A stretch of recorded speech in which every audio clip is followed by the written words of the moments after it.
Estamos de volta com o nosso debate à mesa desta quarta-feira. Obrigada por você estar aqui com a gente. Vamos falar da violência contra mulheres. Vamos falar sobre isso, não é um assunto novo, você sabe disso, já falamos sobre isso várias vezes. Durante a pandemia houve um aumento de mais de 40% no número de agressões das mulheres sofridas dentro da própria casa, a maioria ou pelo companheiro ou por ex-companheiros. Feminicídio também aumentou muito. Para você ter uma ideia, nós temos a cada 8 minutos, isso de acordo com o Fórum Nacional de Segurança Pública, a cada 8 minutos uma mulher, ou melhor, a cada minuto 8 mulheres são de alguma forma agredidas dentro da própria casa. Isso aconteceu na semana passada, ou melhor, foi divulgado na semana passada pela Pamela também, que sofreu este problema, essa violência do ex-marido, que é o DJ Ives, que estava arrebentando, fazendo muito sucesso. E o que aconteceu é que bendita a internet que cancela as pessoas quando elas fazem alguma coisa desta forma. E foi o que aconteceu com ele, está totalmente cancelado, perdeu contratos, perdeu o emprego. E a Pamela agora está lutando na justiça pelos direitos dela. E ela mesma chega a dizer, numa das postagens que ela fez, que ela agora realmente tem coragem de recomeçar. Antes de conversar com as nossas convidadas, estou recebendo a doutora Olga Tessari aqui hoje para falarmos um pouquinho sobre isso e também a doutora Raquel Galinatti, que é presidente do Sindicato dos Delegados da Polícia Civil aqui de São Paulo, mas ela sempre muito envolvida com as causas femininas. Então nós vamos falar um pouquinho com você sobre o trabalho da polícia também nesse sentido e vamos enfatizar que você precisa procurar a polícia quando você é vítima de uma agressão. Nós vamos conhecer aqui mulheres que já passaram por isso também, como a Pamela, e que estão recomeçando e estão vencendo. Agora, antes de começar a nossa conversa, quero que você veja o vídeo que a Pamela gravou, que desencadeou toda esta denúncia contra o DJ Ives. Ela colocou uma câmera escondida na casa dela e aparece ela sendo agredida na frente da filhinha, que é recém-nascida, de outros parentes, uma confusão. Dá uma olhada.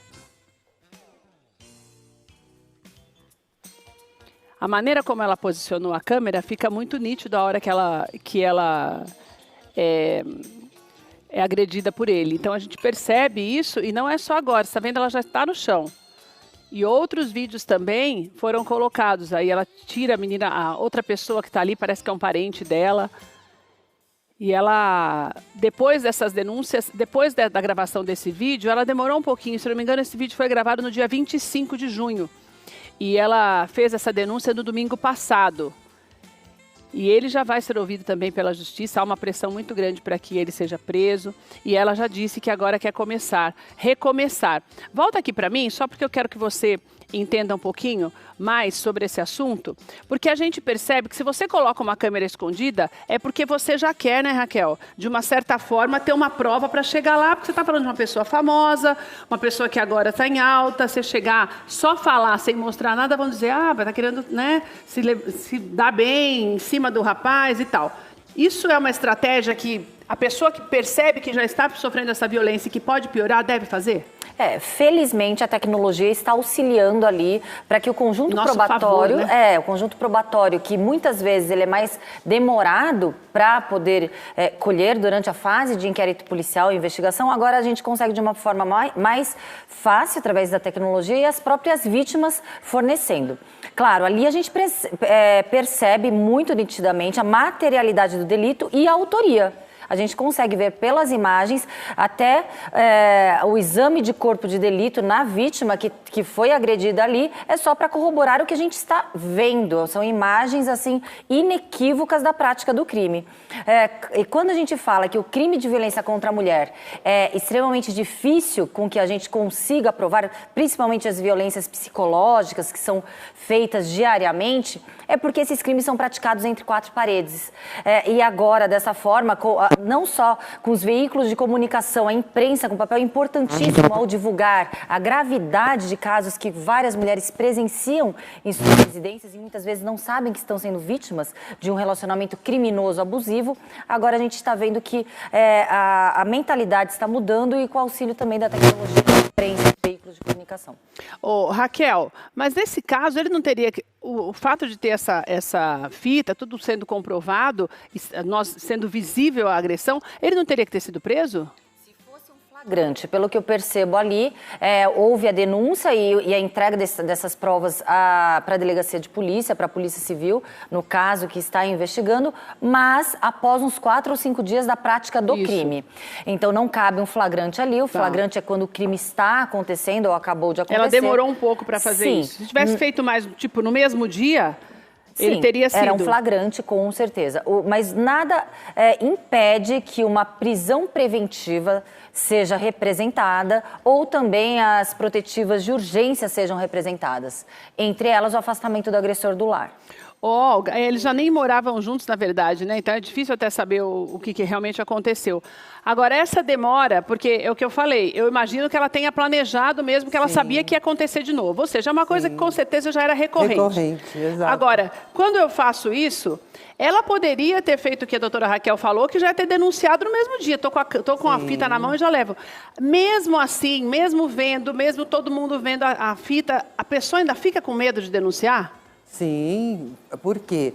Porque ele é uma pessoa famosa, ele é uma pessoa que tem muitos contatos. Então, o medo da mulher, muitas vezes, está relacionado com o que vai acontecer depois.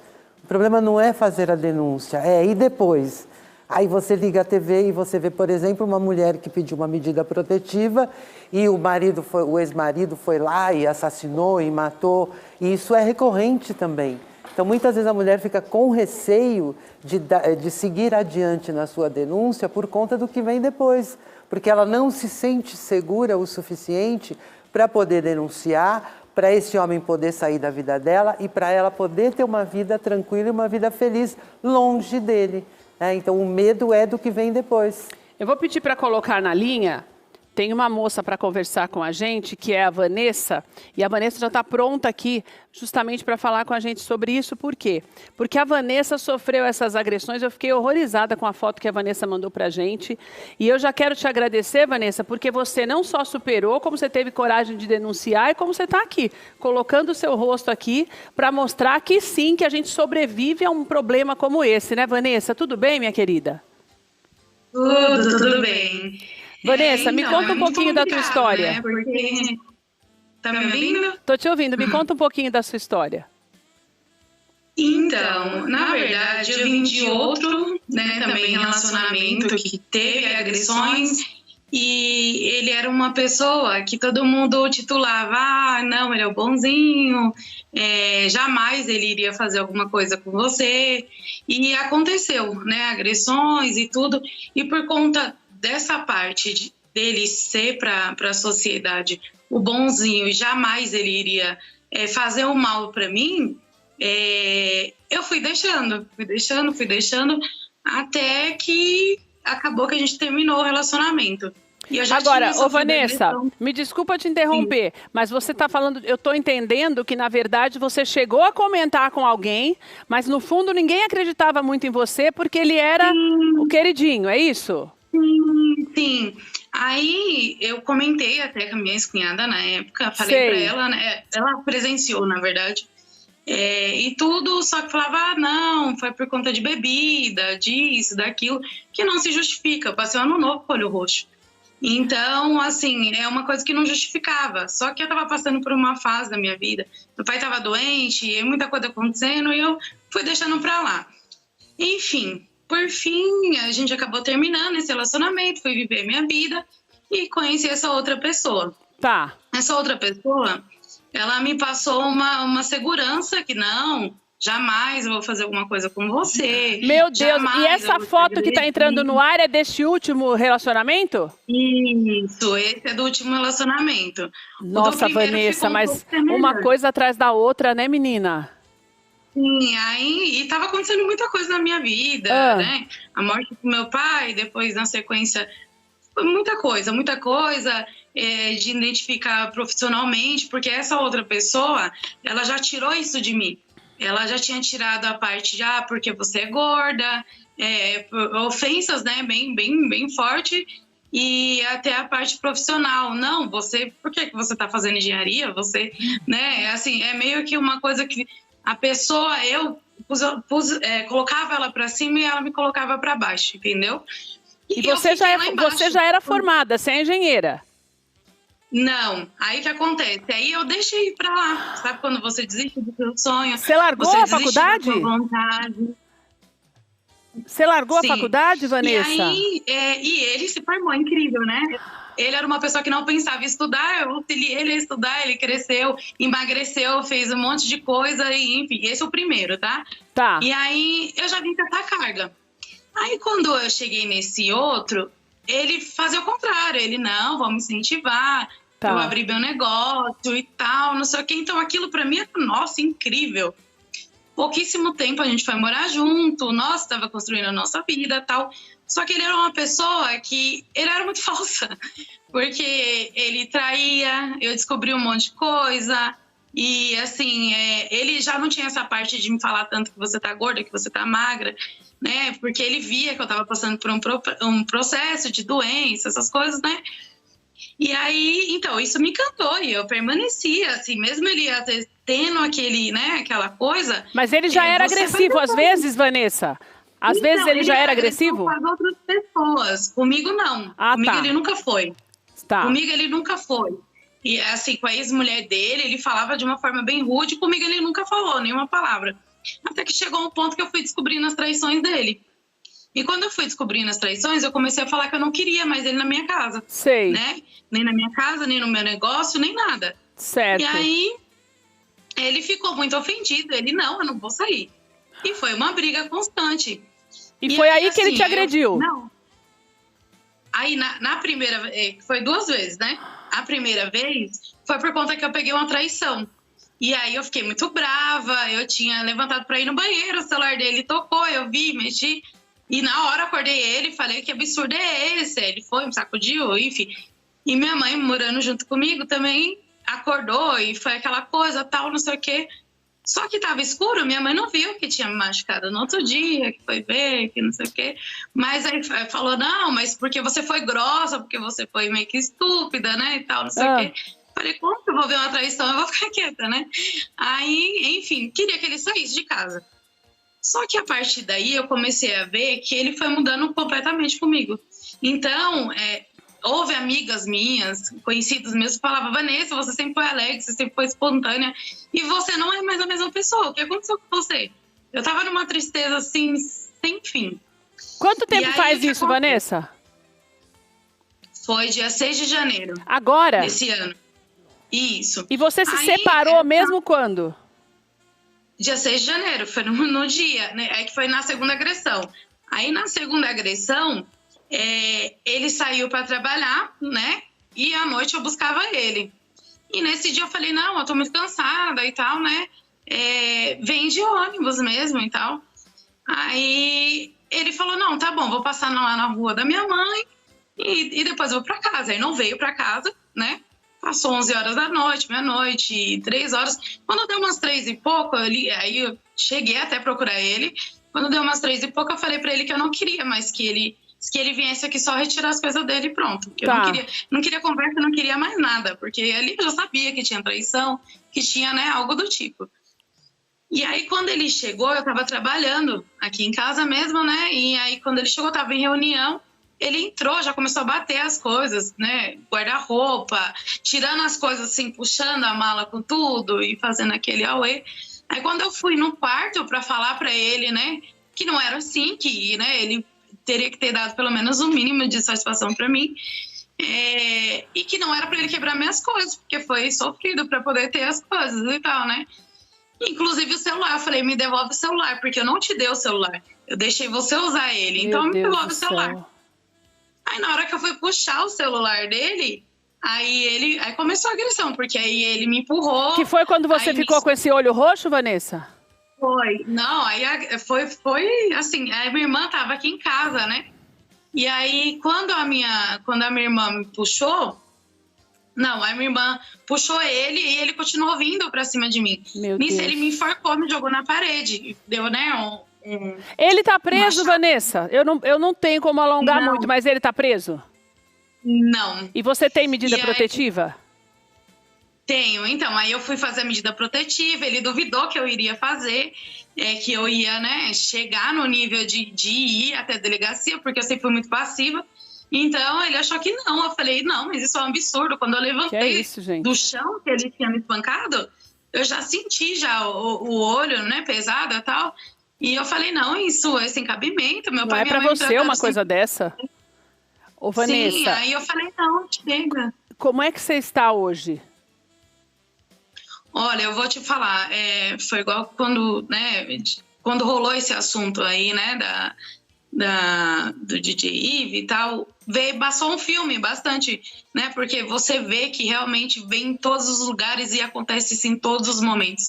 Eu acho que 2, 3 semanas depois que tinha acontecido comigo, aconteceu com uma amiga minha também.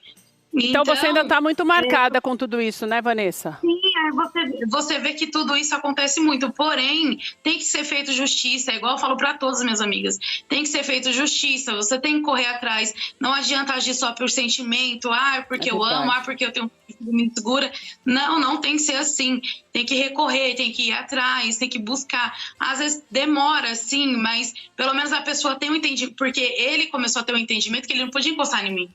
Então, e era esse meu medo, dele encostar em mim, dele vinha, né?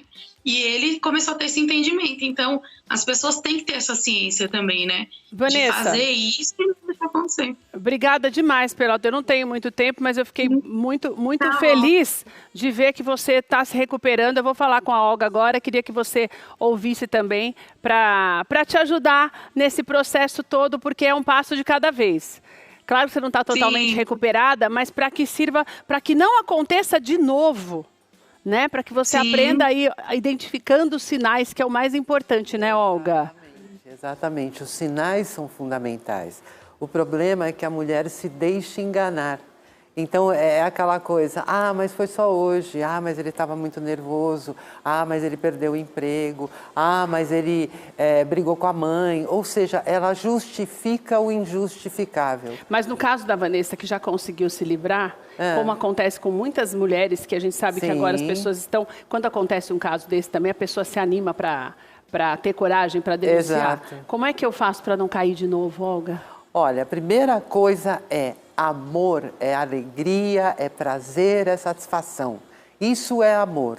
O que as mulheres dizem, mas eu amo esse homem. Ama o quê?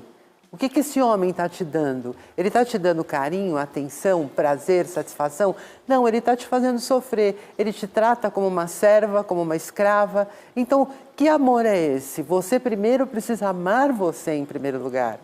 O amor próprio é a coisa mais importante, porque veja, se eu me amo, eu nunca vou admitir que ninguém encoste a mão em mim, né? Que ninguém me agrida. Não tem razão que faça com que isso seja uma coisa normal. Exatamente, por isso que essas mulheres que se submetem a essas agressões físicas, elas precisam de tratamento psicológico. Justamente por quê? Porque elas não têm autoestima, então elas arrumam 1000 desculpas.